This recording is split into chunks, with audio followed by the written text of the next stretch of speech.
You're listening to the Love Your Neighbor podcast.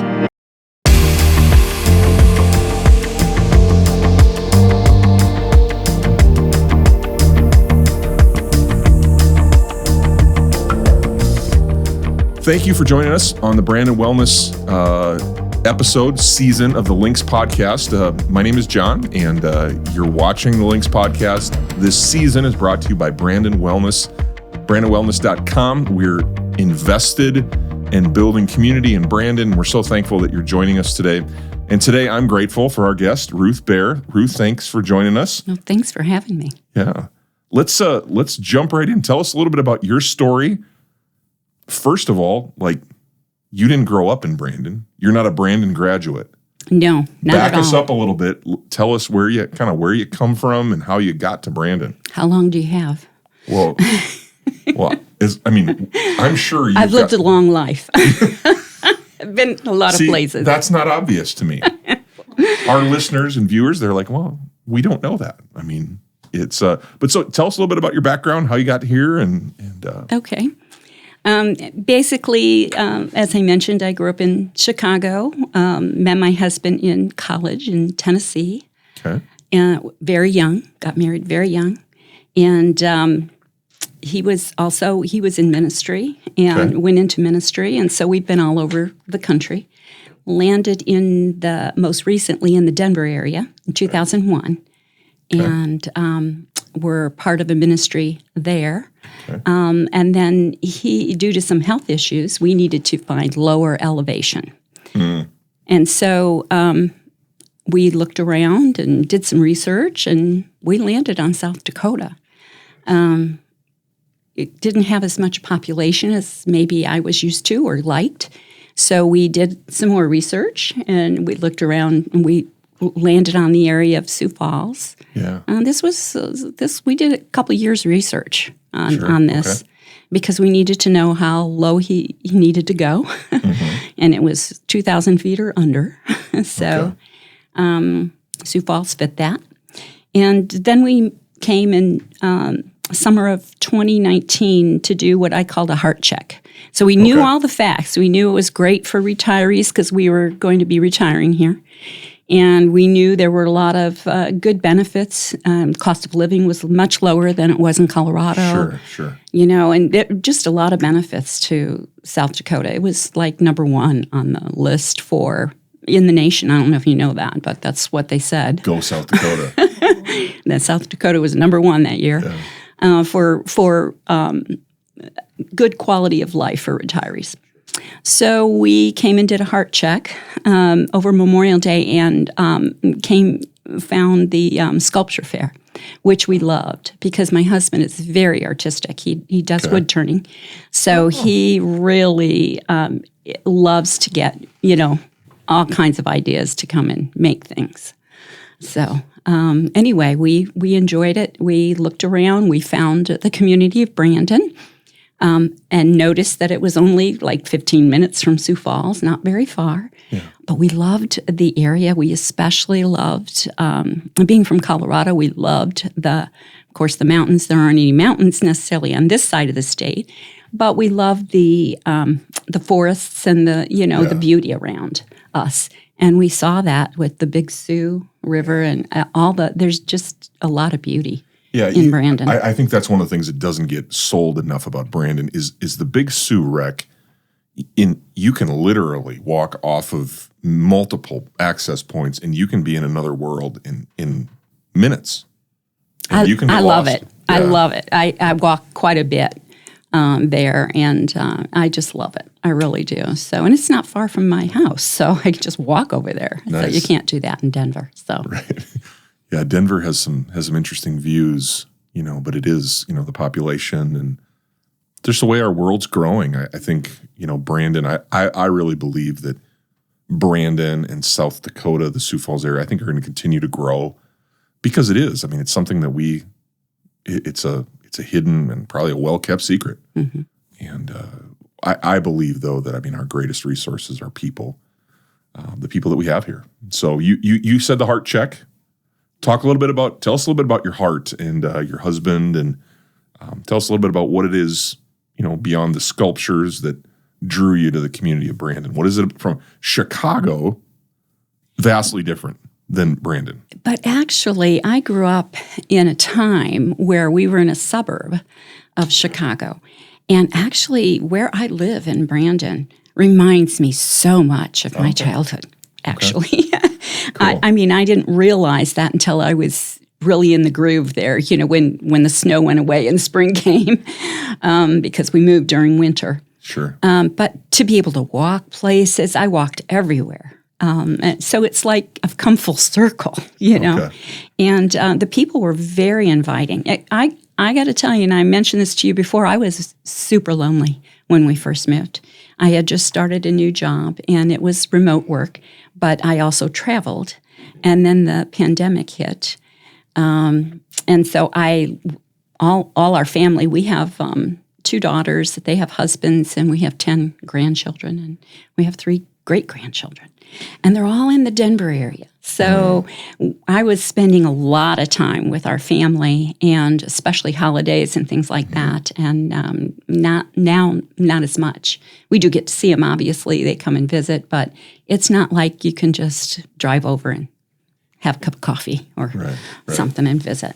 So I was very, very, very lonely. In 2 months, we had been here, actually 6 weeks. It was Super Bowl Sunday.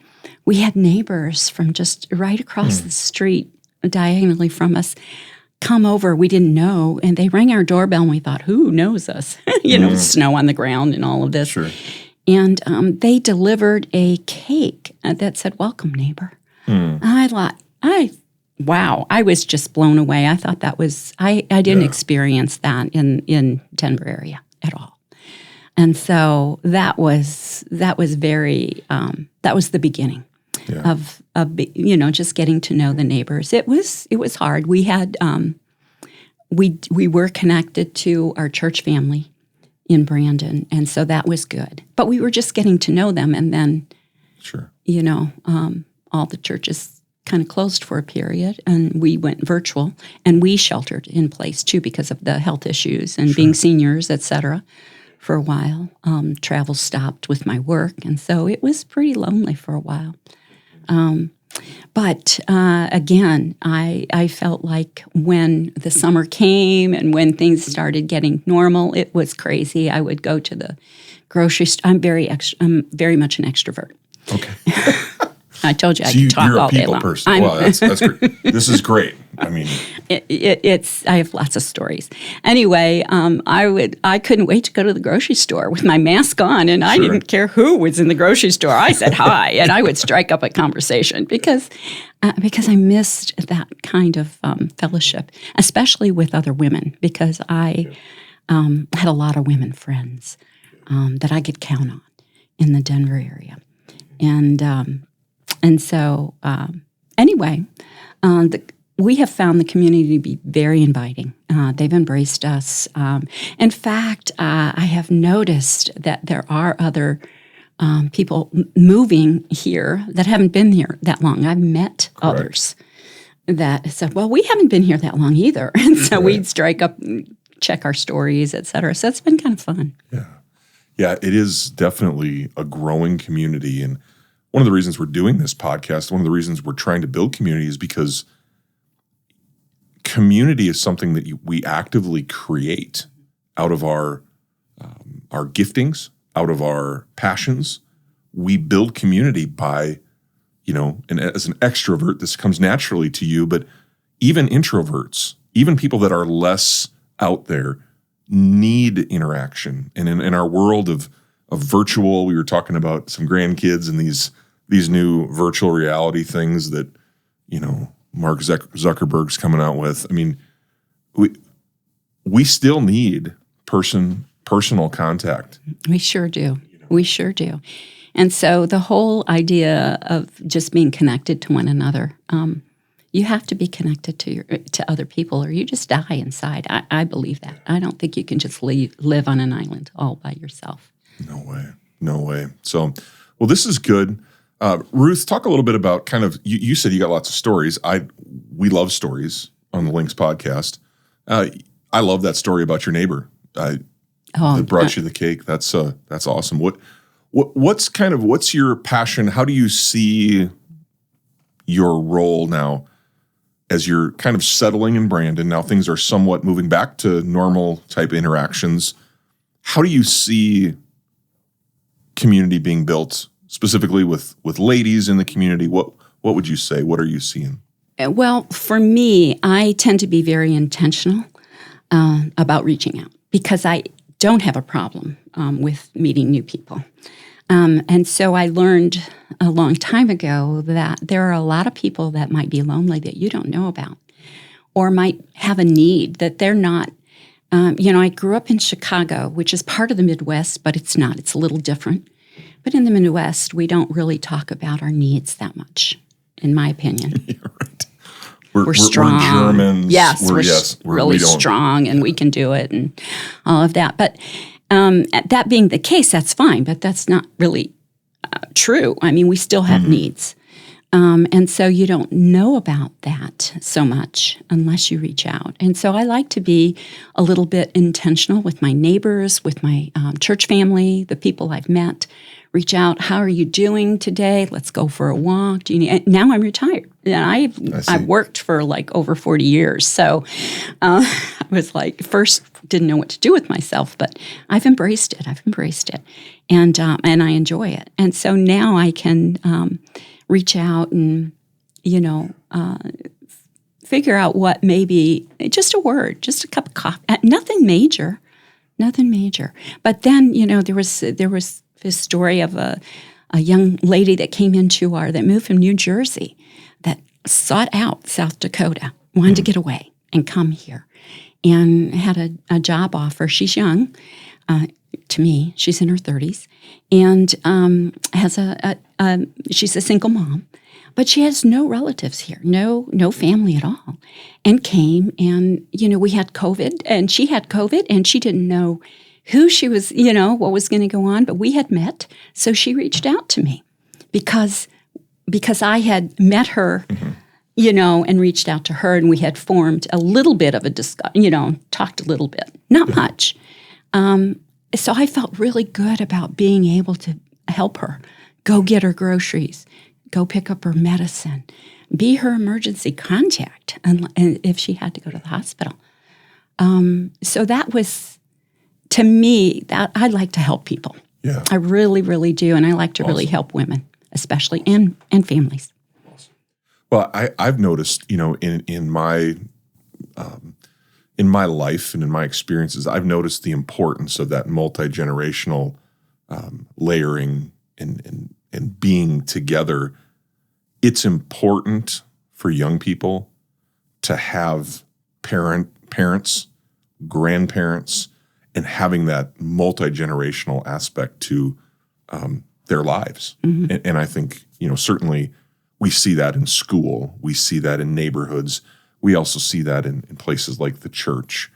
And being able to interact with people that have different life experiences and get to know them. My son has this last summer began working for a gentleman, and it was great to see him being mentored and taught by someone who has made a few more trips around the planet than he has, and just to see someone who's got life experience to share with him. And it was so, as a father, to watch that happen was really cool. Talk to me a little bit about you're involved with an event that's going to be happening this fall. Talk a little bit about your heart for that when it comes to specifically women and their role within our community. So I think that women have a lot to give to the community, to each other, to the families. They are innately built to be able to be nurturers, to help. They're intelligent. I just think that we have a resource in a lot of our women that can just help build our families up and build society. Yeah. That builds our society, keeps it strong. Not that the men aren't important too, they are, but I've always loved getting to know other women, loved to be able to help in community, to journey with them, to come alongside them. especially as I've gone through phases that I'm ahead of the curve on. I've raised my family. I now have adult children that you don't give advice. If they ask for your advice, that's one thing, but you just don't march in and give your advice because they're us adult children, we know a lot. That's right. I mean, it's almost like when we were younger. We knew everything then. We still know a lot, don't we? No, you know a lot. You'll even know more later. So anyway, so I am very passionate about this event that is happening in our community for Endurance for All Seasons. I think that there's a lot we can learn in community about how to be together enduring whatever comes our way. There's a lot of hard stuff out there. People have lost. You don't know people's stories, People have lost others. I'm at the stage in my life where I just had a very dear friend suddenly have a severe stroke on Saturday, and she's now with the Lord on Monday. And she had just texted me on Wednesday and said, we've got to catch up. Well, I guess it'll be eternity before we catch up. So, So I'm losing, a lot of different friends, and there are people that have lost young children. There are people that have gone through abusive relationships, domestic violence. I have done a lot of work in anti-sex trafficking in the past, not here in South Dakota, in the Denver area. So there's just a lot of things that if you peel back the onion or pull the curtain back. There are a lot of issues that women have, that a lot of experiences they've gone through where they need the help of each other. They need the help of God and the endurance that can be provided for them. So I think this event is going to be one that will bring our community together, that might give endurance or help people to see what some of those tools of endurance are. Sure. As we live here in Brandon. So for a lady that's watching or listening to this podcast, can you describe what this event is going to be like? I understand that it's going to be a Friday night, a Saturday morning in November. What's going to be going on? Is it going to be? Are we sitting in a circle? Are we sitting in rows? Are we doing activities? What's going to be the program for an event like this? So it's a little bit of all of that. Okay. We're going to have a ministry boutique is what we're calling it, so that we have some resources, people that have different resources in the community to come. It's all going to be community-based. Come and share what they do. Horse therapy, counseling, grief counseling, other counseling.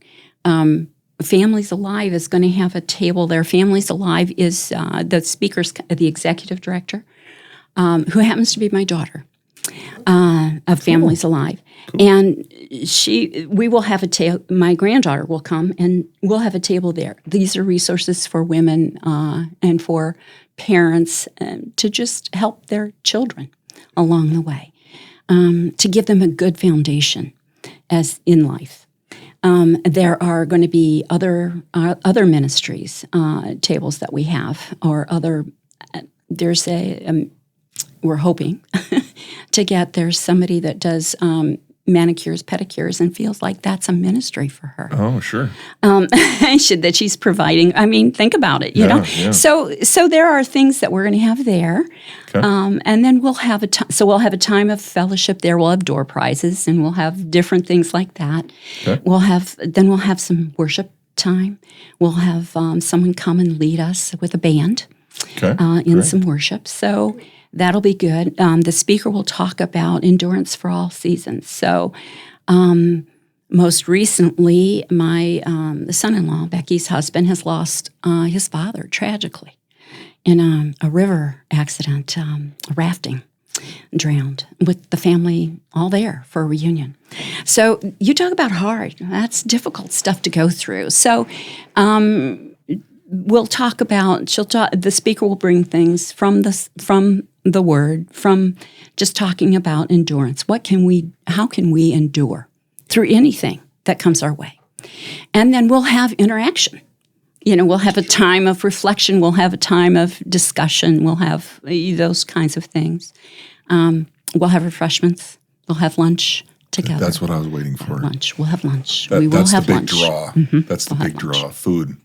Food is very good at these events. So it builds community. It does. I think discussion around the table. That's right. Table time. Mm-hmm. Table talk. That's right. Well, I think we can all get behind some calories. We like to say at Brandon Wellness, we like to say we're building community 1 calorie at a time and burning community 1 calorie at a time. So that's important.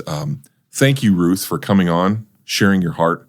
Welcome to Brandon. Thank you. I don't have a cake to give you, but that's okay. But I'm genuinely grateful to meet you. And I want to just encourage you, if you're watching this episode, thank you for tuning in. Thank you for sharing this. Thank you for liking it. We really believe that community is built through relationships and conversations like this. Mm-hmm.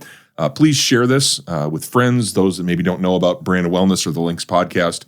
And go to brandonwellness.com. We'll have information there about our community center. We'll also have information about this event, this Endurance for All Seasons event.